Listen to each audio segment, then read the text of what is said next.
A është i detyruar Kuvendi ta përmbushë këtë urdhrim të gjykatës kushtetuese? Personalisht mendoj se po. Çfarë ndodh nëse Kuvendi nuk e përmbush këtë urdhrim të gjykatës kushtetuese? Natyrisht që për Kuvendin e Shqipërisë nuk ka dhe nuk mund të ketë asnjë sankcion nëse nuk e zbaton këtë vendim të gjykatës kushtetuese. Por nga ana tjetër, të paktën në vlerësimin tim, duhet kuptohet se votimi nga jashtë nuk do të jetë i mundur të realizohet për sa kohë që nuk do të plotësohen boshllëqet në kodin zgjedhor.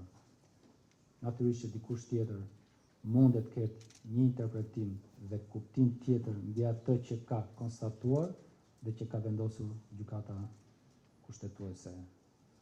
Unë nuk besoj se një kuptim tjetër i vendimit të gjykatës kushtetuese, qoftë ky kuptim edhe me konsensus të plot politik dhe partijak, opozit, do t'i hapte rrugën realizimit të votimit nga jashtë.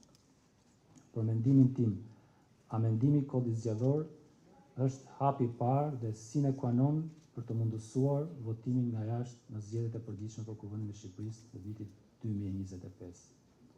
Ndaj, për sa institucionalisht si KQZ e kemi të mundur dhe të lejuar, nxisim pozitën dhe opozitën të dakordsohen mbi ndryshimet e kërkuara të kodit zgjedhor në lidhje me votimin nga jashtë.